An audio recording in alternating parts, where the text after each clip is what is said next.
Hello అండి, కుక్కర్లో ఇలా వెజ్ బిర్యానీని చాలా టేస్ట్గా ఈజీగా చేసేయచ్చండి. ఇంట్లో ఏం కూర చేయాలో ఏమీ తోచనప్పుడు ఇలా వెజిటబుల్ బిర్యానీ చేసుకోవచ్చు.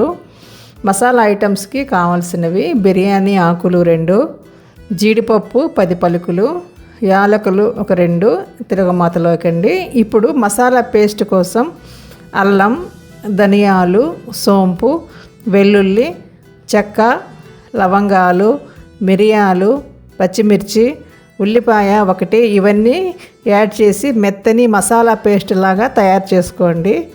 అల్లం వెల్లుల్లి పేస్టు సపరేట్గా కాకుండా నేను ఈ మసాలాలోనే యాడ్ చేశాను. వెజ్ బిర్యానీకి కావలసిన పదార్థాలండి: 2 కప్ బాస్మతి రైస్, కూరగాయ ముక్కలు, క్యారెట్, బంగాళదుంప, బఠానీలు, బీన్స్, మష్రూమ్స్, ఉల్లిపాయలు, టమాటాలు, బిర్యానీ మసాలా పేస్ట్, పెరుగు, కొత్తిమీర. కుక్కర్లో వెజ్ బిర్యానీ చేసేదానికి ముందుగా బాస్మతి రైస్ని బాగా కడిగి నానబెట్టుకోండి. ఇక్కడ నేను 2 గ్లాసెస్ రైస్ అయితే తీసుకున్నాను.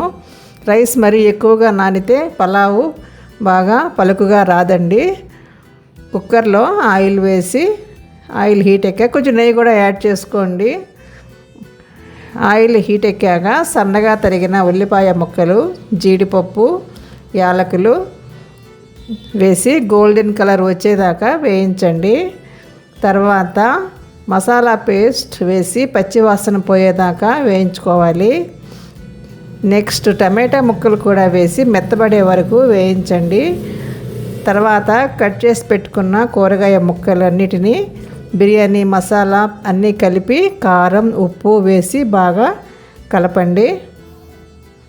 కూరగాయ ముక్కలు కొంచెం వేగిన తర్వాత నానబెట్టిన బియ్యం కూడా వేసి వాటర్ని యాడ్ చేయండి.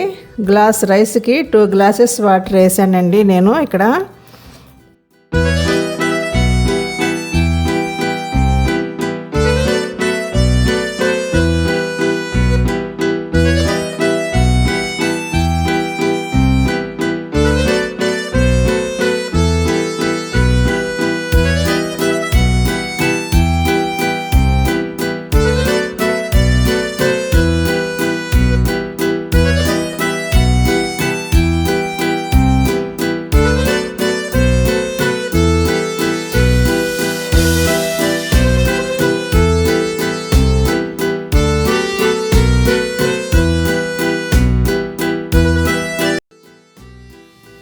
కుక్కర్ మూత పెట్టి 2-3 విజిల్స్ వచ్చేదాకా బాయిల్ చేయండి.